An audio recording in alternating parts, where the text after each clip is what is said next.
students who have a princess seam, your process is going to be a little bit different because you don't have to abut those darts together like we did in the demonstration before.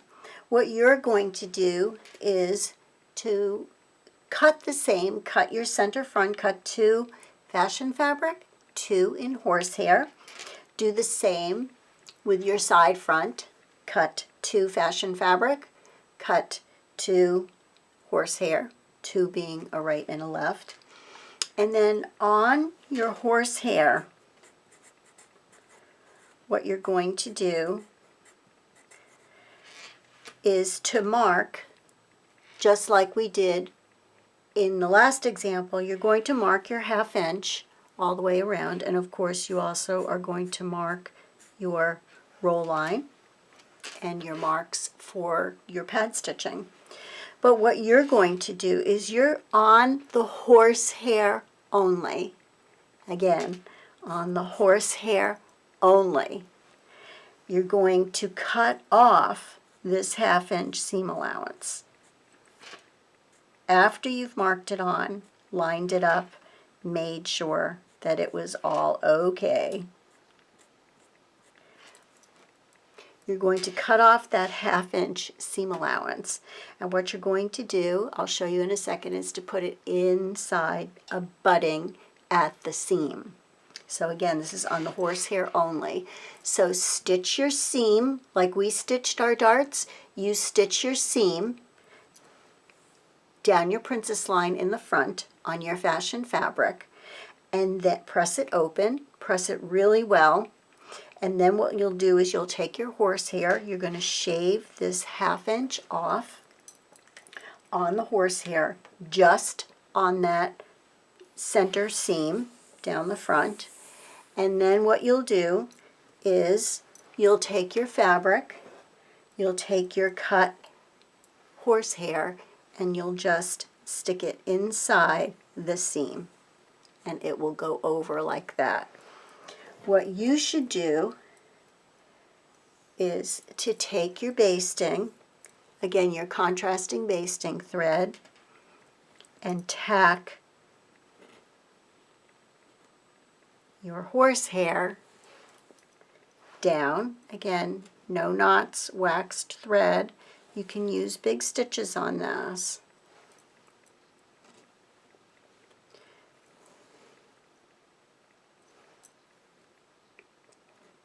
Once you get that right up against the seam, like it is, this is going to press over. Eventually, you're going to be tacking this down to the horsehair, but not yet.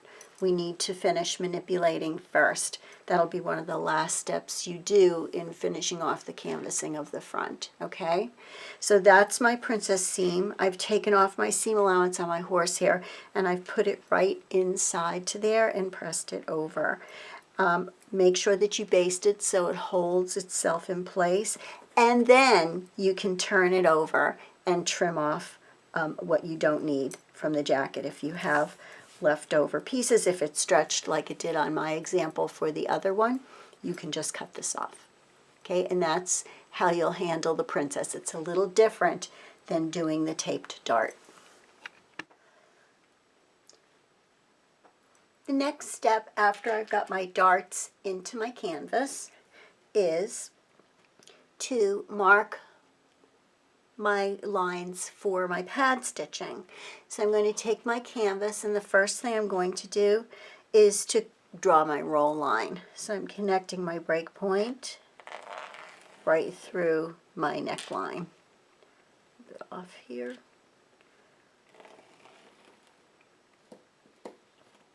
And you're going to see that you really need to handle the horsehair very carefully because it does fray very easily and it's very wobbly in its construction. So now I happen to have on my pattern a very small break, so your lapel may be much longer and bigger, but regardless, you're going to start with your roll line, and then you're going to come out a 1/2 inch, and you're going to draw yourself another guideline. and then another guideline a 1/2 inch away.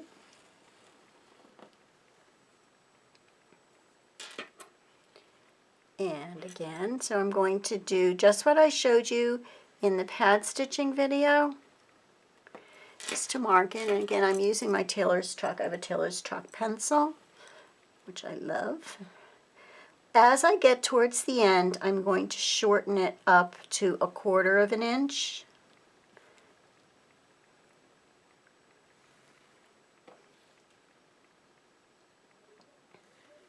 And again, these are going to be my stitching guidelines. Okay, you want to take it right to the end. The next step is to now take my canvas. I've pressed my fashion fabric, so it's ready to go. I've also pressed my horsehair, and now I'm going to line up wrong sides together exactly. So I'm going to pin. I'm going to start up here with my underarm. And again, treat your canvas gently, because you can see it doesn't take much for it. Let me zoom in here for you so you can see it's starting to separate a little bit. So you really need to make sure that you handle this very carefully. So I have the top. Now I'm going to come down and line up. And again, your pockets are going to be in here. I haven't put my pockets in yet. Your pockets are going to be here. So I'm going to line up my dart end. And again, I want to make sure that it is exact.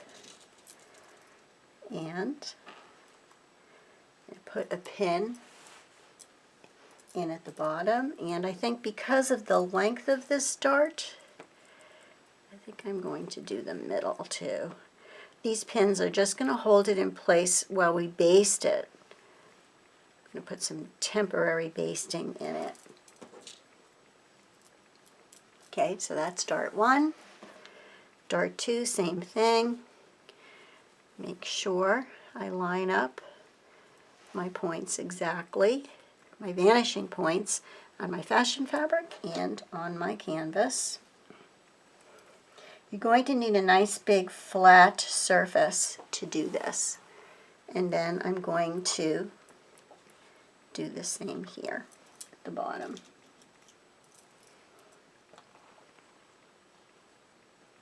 Okay. Now what I'm going to do is to smooth everything out so it's nice and flat, and see the stretching, if I got, how much stretching I got, if any. That actually looks pretty good. The other side was not quite as good as this. I may stick a few pins in to hold it while I'm checking it out. Again, your horsehair, canvassing the entire front.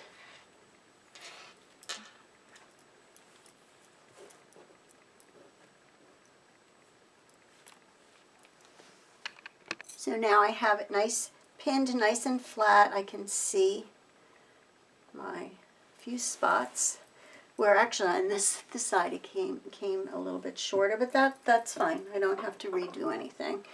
So now what I do want to do is to flip it over and trim off any extra that I have so that it is all the same shape.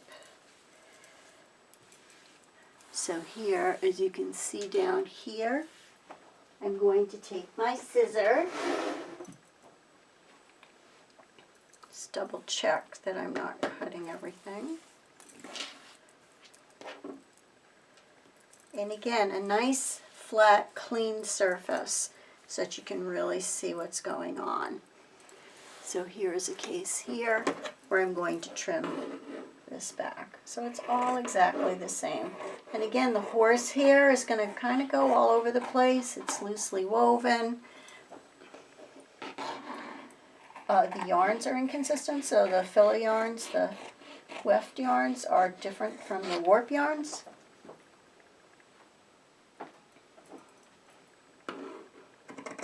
And so on. So you're going to trim all around, making sure that it's the exact same size. If on the other side that you find, like over here in this side seam piece here, I'm a little short, I think I'm going to be fine with that because I'm going to hit my 1/2 inch mark. This is going to end up getting scored back anyway. So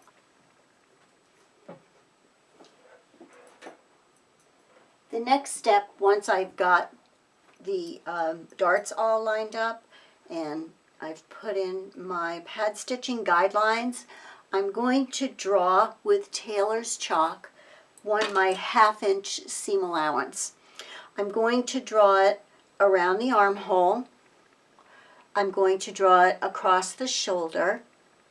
I'm going to draw it around the neck and all the way down the front, right through the hem. So I'm marking my 1/2 inch seam allowance. If you have a spot where your horsehair was short, make sure that you measure from the edge of the fashion fabric. So you should really be following your fashion fabric. So there's a few, this like for example right here, this spot's a little thin with the horsehair. I just measured from my fashion fabric. So it's a 1/2 inch onto the canvas, and that's going to be our guide for taping. And we'll talk about taping in just a minute. The next step, I want to anchor all this so I can now go in and start putting in some of my tailoring details. My contrasting thread, and this is going to be a basting thread, it's going to be removable, so I'm using a nice hot pink against my army green wool. I'm going to wax it. I'm actually going to double it, no knots. So double thread, no knots, just so you can really see it. And then I'm going to baste these 2 layers together. Again, nice flat table, this is really important. So I'm going to take nice big basting stitches. This is going to be different than the next step that we do. And I'm going to go to the left-hand side of the dart that's closest to center front. So I'm going to run a line of basting there to hold, again, I want to hold my fabric to my horsehair while I'm doing my tailoring techniques.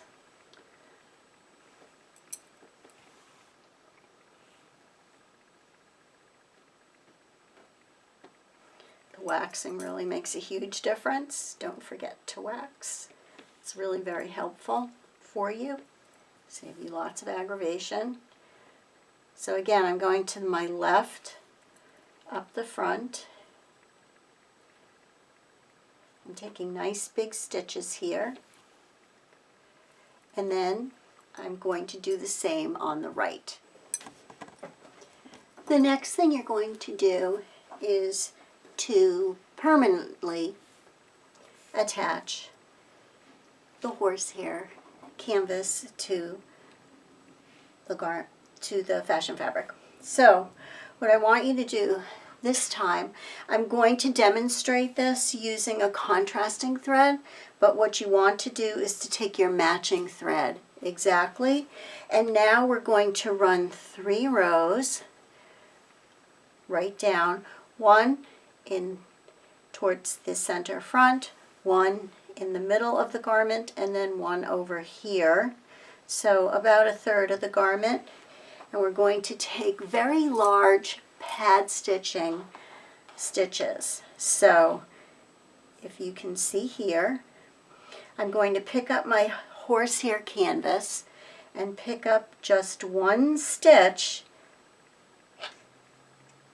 on the back. Now you can see here I've picked up a little bit too much. Try it again. a little too much. Almost just feeling it. That's better on the right side. The stitches, again, my thread, no knots. My thread is waxed. The stitches can be really large on this. This is one time you do get permission to go really big. So like even like 1.5 inches up. Again, I'm sewing horizontal and going vertical.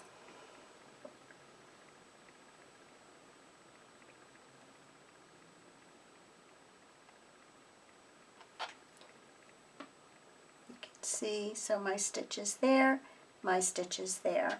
And if you have a nice good grade wool, you're not going to see it. You blow some steam, it's going to cover that stitch right up. Make them really super tiny.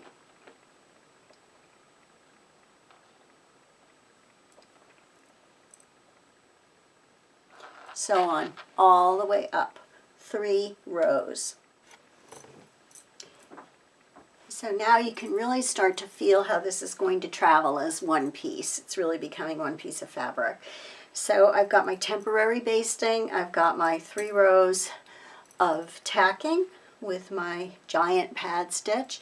So the next thing I'm going to do is to pad stitch the lapel.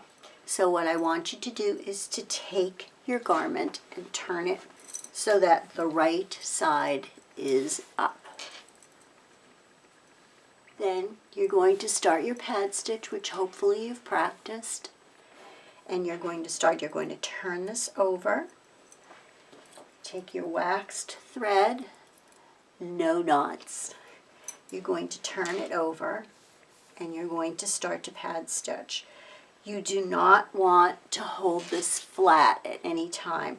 You want to put it over your finger and start pad stitching. Your pad stitching will go inside your 1/2 inch seam allowance that you've marked.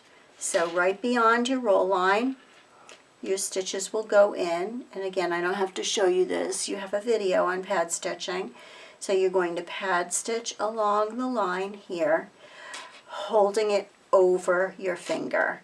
When it gets hard to get in, just simply fold it in, come in. But you never want to do it flat. You want to always make sure that you're constantly rolling. So the finger works, it gets a little awkward in the middle, you can switch, but you do want to keep that nice fold in it so that at the end you have something that curls up and over, okay? So you're going to pad, the next step is to pad stitch your lapel.